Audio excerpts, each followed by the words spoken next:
There is a moment in life that almost nobody notices while it's happening, not because it is small, but because the mind is designed to protect itself from seeing it too early. You begin feeling disconnected from people you once needed. Conversations that used to feel natural suddenly feel exhausting.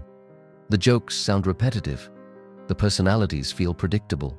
Even your own reactions begin to feel artificial, like you are watching yourself perform a version of who you used to be. And at first you think something is wrong with you. Because your old identity was built around recognition. Recognition from family. Recognition from friends.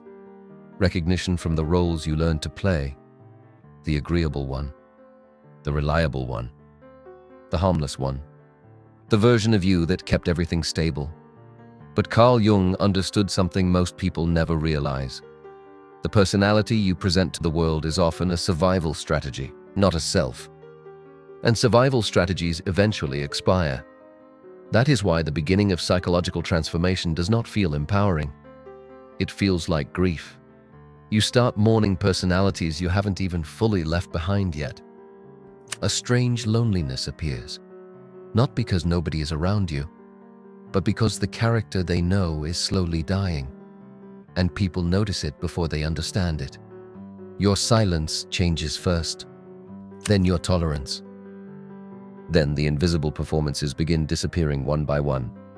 You stop explaining yourself as much. You stop chasing approval in conversations. You stop shrinking your opinions to keep others comfortable. And suddenly, people who once felt safe around you begin acting uneasy. Not openly, subtly. A slight change in tone. Less warmth. More defensiveness. Small passive comments disguised as jokes. Because people rarely react to your growth directly. They react to the loss of control they had over the version of you that no longer exists. Most relationships are built on psychological contracts nobody speaks about. I will remain predictable if you continue accepting me. The moment that contract breaks, tension begins. And this is the disturbing part. The people closest to you are often the first to resist your transformation. Not because they hate you, because your evolution forces them to confront their own stagnation. People don't resent your weakness. They resent the possibility that you might outgrow them. So they unconsciously try to pull you back toward familiarity, toward your old humor, your old insecurities, your old emotional reactions. Because familiarity makes people feel psychologically safe, even when that familiarity is destroying you. Jung believed every person carries two identities, the social self and the hidden self buried underneath years of conditioning. Most people die before these two ever meet. But when the old identity begins collapsing, the hidden self starts surfacing in fragments. At first, it appears as irritation. You become less patient with fake conversations, less tolerant of emotional manipulation, less interested in performing kindness for social reward. And this creates an uncomfortable realization. A large percentage of human interaction is performative, not malicious, just unconscious. People learn which emotions earn acceptance, which personalities avoid conflict, which masks keep relationships functioning. So they wear them for so long, they forget the mask was ever a mask, including you, especially you. The dangerous part of transformation is that it does not only change how you see yourself, it changes how you see everyone else. And once certain patterns become visible, they can never become invisible again. You begin noticing how people subtly adjust their personality depending on who holds power in the room, how confidence disappears around status, how morality bends around convenience, how loyalty often lasts only as long as comfort does. You notice how some people only support your growth when it remains non-threatening. They cheer for your healing until your healing changes the hierarchy. Because the truth is, many relationships are quietly built on imbalance.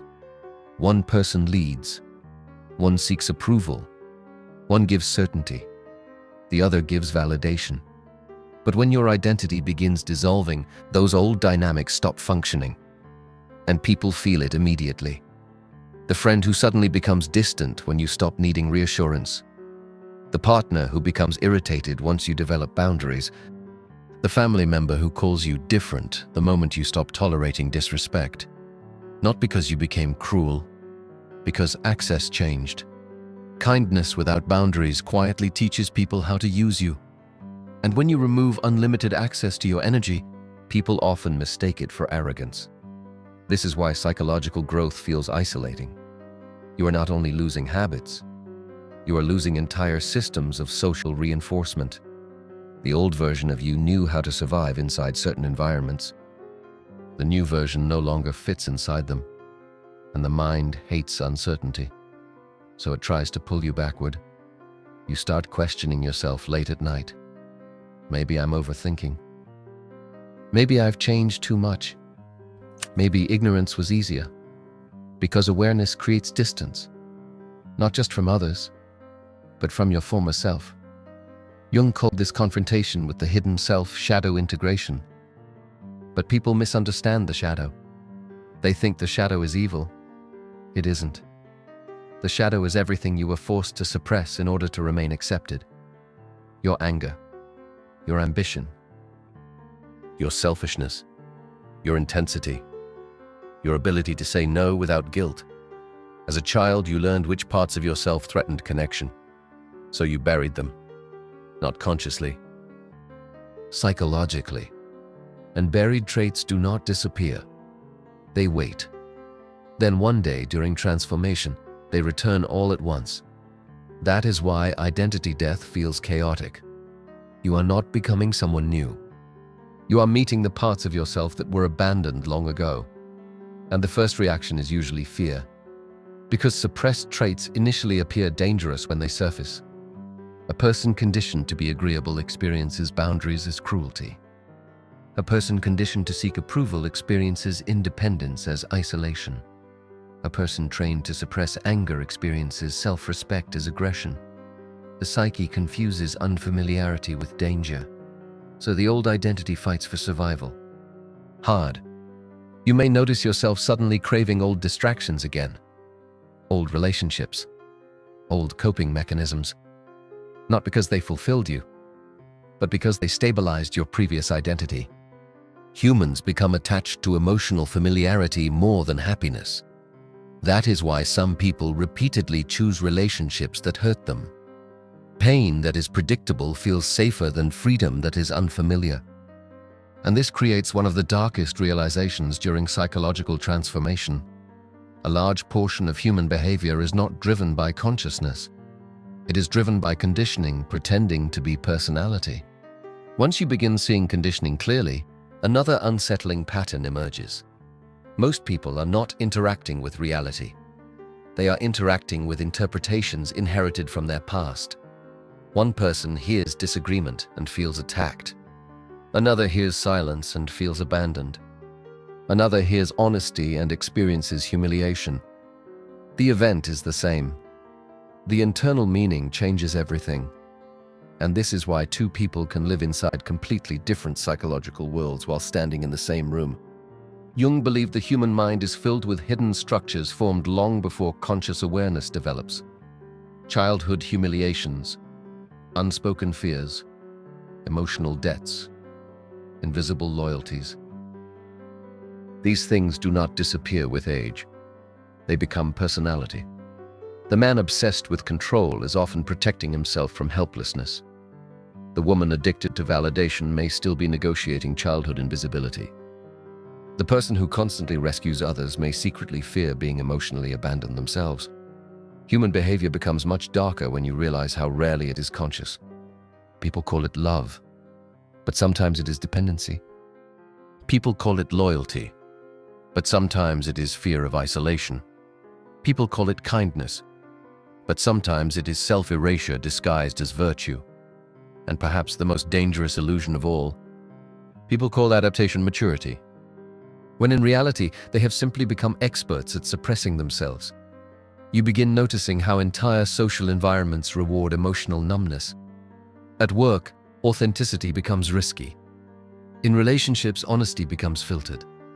In groups, individuality becomes softened to avoid rejection. Everyone learns the same silent rule.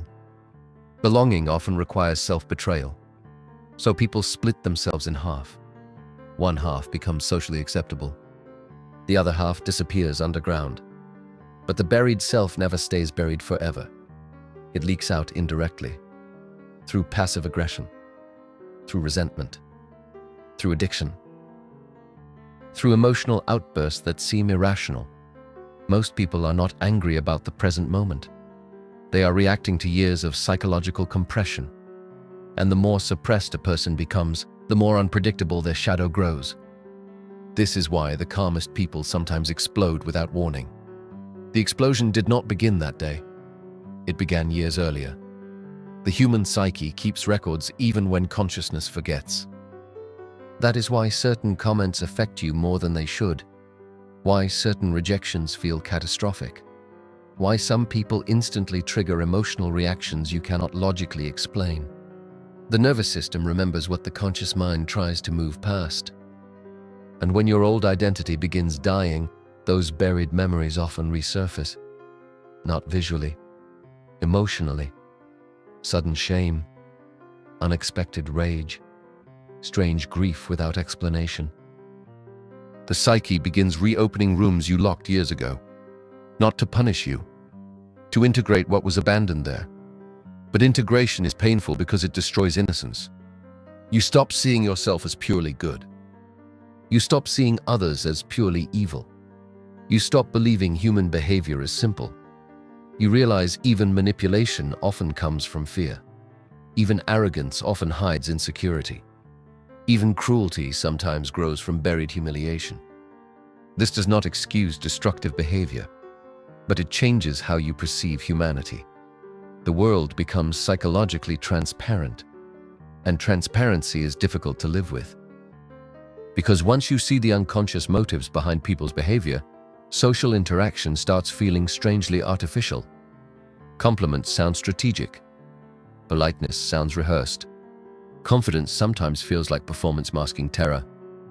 You begin sensing how fragile most identities truly are, because underneath nearly every personality is fear. Fear of rejection, fear of insignificance, fear of being ordinary, fear of being truly seen. That last one is deeper than most people realize. Human beings spend years demanding authenticity from others, while constructing entire personalities designed to avoid authentic exposure themselves. Because to be truly seen means risking abandonment without the protection of performance.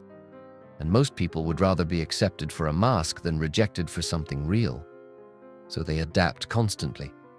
Different voice around authority, different morality around opportunity, different personality depending on who benefits the most, not always consciously. That is what makes it disturbing. The unconscious mind prioritizes survival over truth, always. And social survival often depends on maintaining illusion. This is why people become uncomfortable when someone begins changing internally. A person confronting their shadow becomes harder to manipulate, harder to predict, harder to shame, harder to control through approval. They begin noticing emotional transactions hidden inside normal interactions. The friend who only calls when they need reassurance. The partner who mistakes possession for love. The coworker who praises you publicly but subtly competes with you privately. You stop listening only to words. You start observing energy, facial tension, micro-expressions, delayed reactions, shifts in tone that reveal more than language itself. Because human beings communicate psychologically long before they communicate verbally. And once this awareness develops, loneliness changes form. It is no longer the loneliness of being alone. It becomes the loneliness of seeing too much. You sit in conversations realizing everyone is protecting an identity. Some protect intelligence. Others protect innocence. Others protect superiority. Others protect victimhood. Very few people are simply present. Most are defending psychological territory. And suddenly, Jung's ideas stop feeling philosophical. They feel painfully literal. The persona, the shadow, the unconscious self.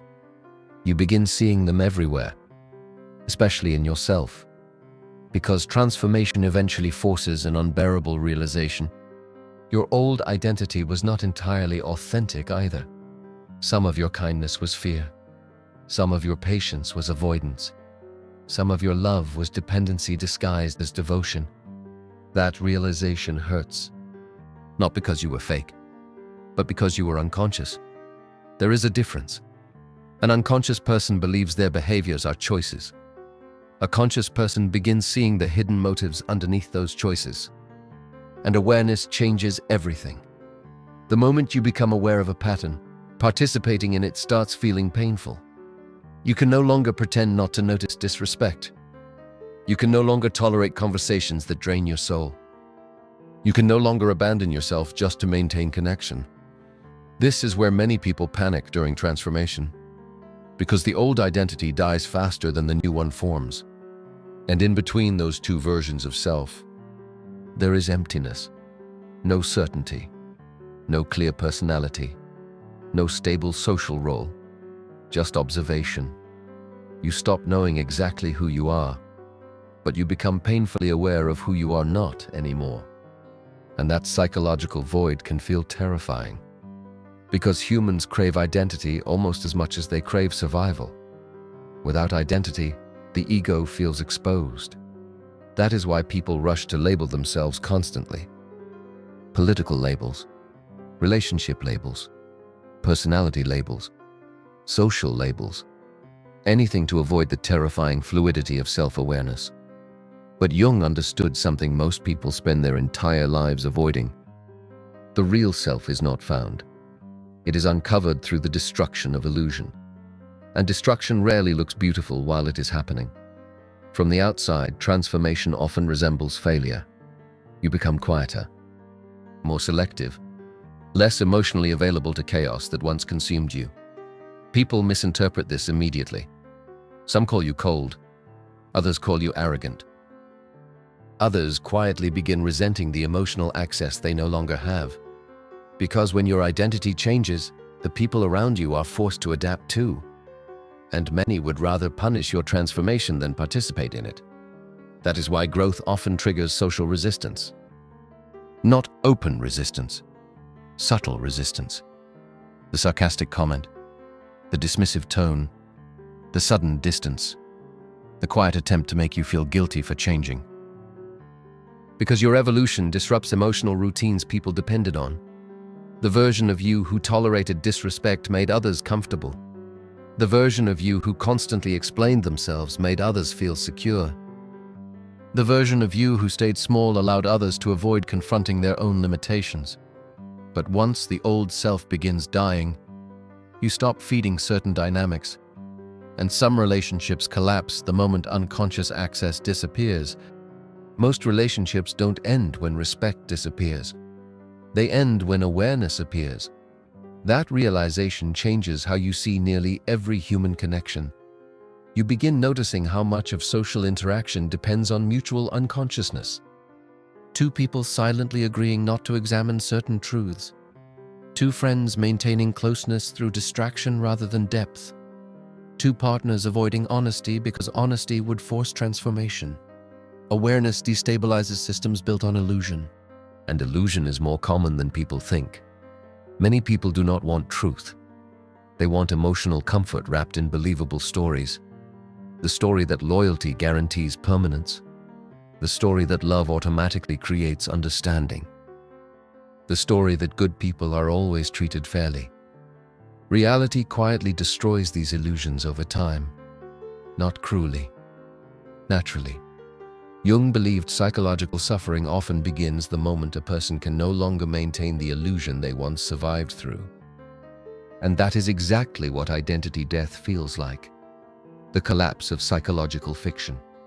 You stop believing you are who you pretended to be. You stop believing others are who they pretended to be.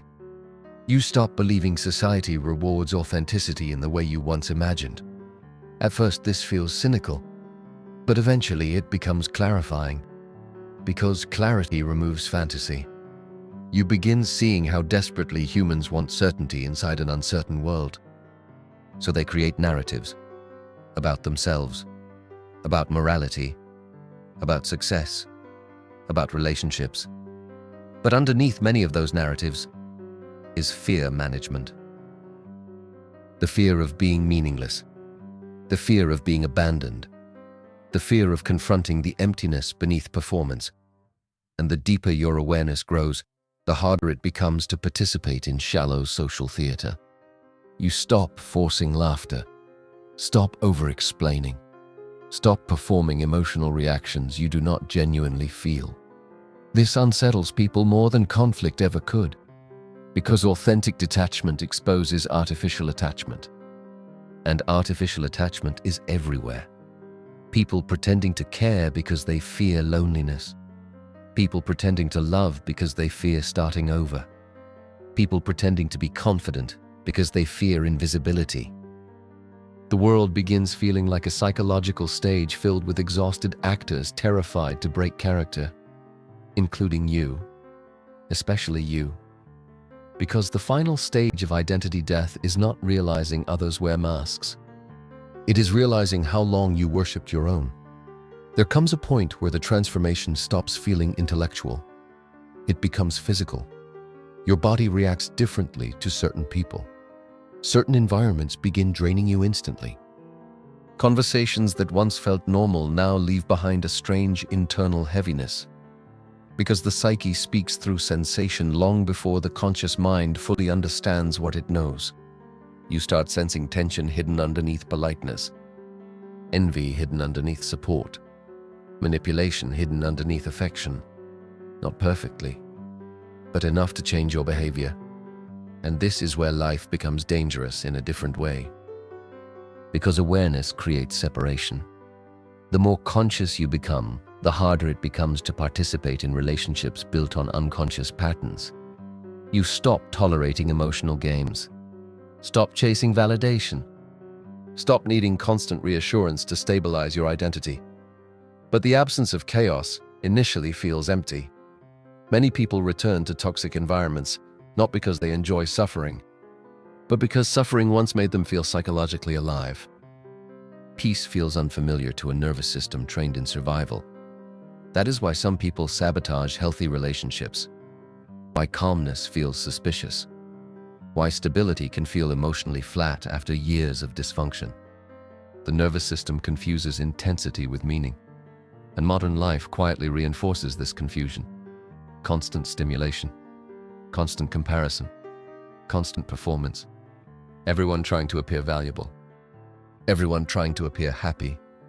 Everyone trying to appear psychologically certain. Meanwhile, internally, most people are fragmented. Jung once wrote that people will do anything, no matter how absurd, to avoid confronting their own soul. And when you truly observe human behavior, that statement stops sounding dramatic. People distract themselves endlessly. Noise, entertainment, validation loops, romantic obsession, status games.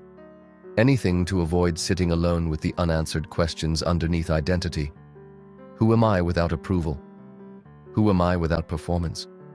Who am I when nobody is watching? Very few people can tolerate those questions for long, because beneath the social personality often sits unresolved emptiness. Not emptiness caused by lack of success, existential emptiness. The realization that much of life was lived automatically, that many choices were inherited rather than consciously made, that many desires were socially implanted, that many fears were never truly yours to begin with. And this realization changes your perception permanently. You stop envying certain people once you recognize how much energy their identity requires to maintain. The loud confidence, the constant self-promotion, the obsessive need for attention. You begin seeing exhaustion underneath performance, because false identities require endless maintenance. Truth does not. Truth is quieter, but far heavier. And eventually, during identity death, something strange begins happening. You stop trying to become someone. For the first time in your life, you begin removing what was never truly you. The people-pleasing, the artificial humility, the emotional dependency, the unconscious imitation. Layer by layer, the personality constructed for survival starts dissolving. And underneath it, There is no grand revelation waiting, no perfect enlightened self. Only awareness, raw, uncomfortable awareness. The awareness that human beings are far less rational than they pretend, far more afraid than they appear, far more driven by unconscious wounds than they realize, including you, maybe especially you. Because the deeper you travel into yourself, the less certain you become about anyone. And strangely, that uncertainty is the beginning of wisdom. Wisdom does not make the world feel warmer. It makes it feel exposed. You start recognizing how fragile human identity truly is. A career disappears and someone loses their sense of self. A relationship ends and an entire personality collapses. Public validation fades and confidence evaporates almost overnight. Because many people never built an identity. They built psychological dependency around external stability. And when that stability disappears, the hidden emptiness underneath finally surfaces. This is why identity death feels so violent internally. The ego interprets transformation as annihilation. It would rather suffer inside familiar dysfunction than dissolve into uncertainty. So it resists. Sometimes subtly, sometimes desperately. You may notice yourself craving distractions more intensely during periods of psychological growth. Sudden urges to reconnect with people you already outgrew. Compulsions toward old habits. A strange nostalgia for environments that once damaged you. Not because they were good for you, because they protected the previous version of your identity. Humans are creatures of psychological repetition. Even suffering becomes comforting when it is familiar enough. That is why people repeat toxic relationship patterns for decades. Why entire families pass down the same emotional wounds across generations.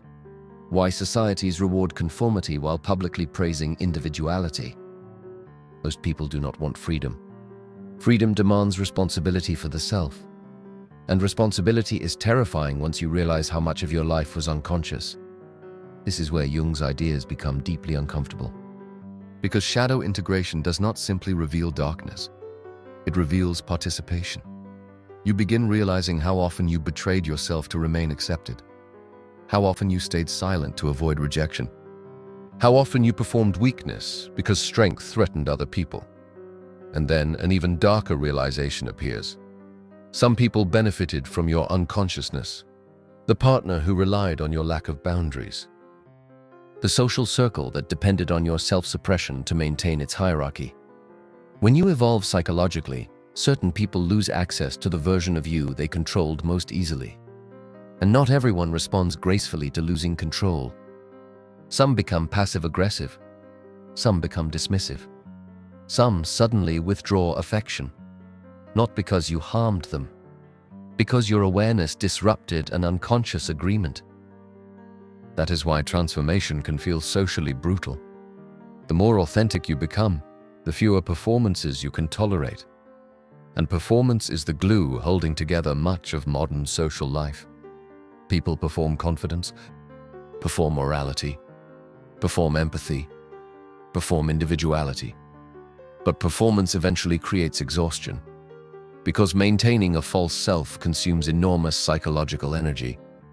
You can feel it in people sometimes.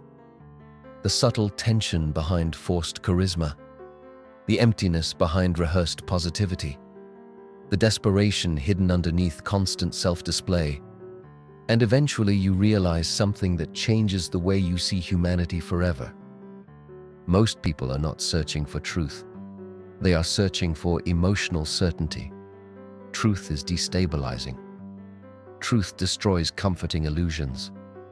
Truth forces self-confrontation. Certainty feels safer. Even false certainty. That is why people cling so tightly to identities, beliefs, relationships, and narratives that are clearly harming them. The illusion of stability often matters more to the human mind than reality itself, and once you truly understand that, you stop expecting human behavior to be entirely logical. You begin seeing it for what it often is, a desperate attempt to protect the fragile architecture of the self. And maybe that is the strangest part of all this. The moment your old identity begins dying, You start realizing how many people never truly lived beyond theirs. They inherited a role, protected it, defended it, and called that existence. But somewhere underneath every carefully managed personality, every social performance, every constructed image, there is a human being terrified of disappearing, terrified that without the mask there may be nothing underneath at all. So they keep performing, keep adapting, keep distracting themselves from the silence where real self-confrontation begins. Most never enter that silence willingly, because once you see yourself clearly, life becomes impossible to experience the same way again. You cannot unknow your patterns. You cannot unsee manipulation. You cannot return to unconsciousness after awareness has already entered the room. And that is why identity death feels lonely. Not because you lost people, because you lost illusions. The illusion that belonging always means connection. The illusion that kindness always means goodness. The illusion that everyone wants to see you grow.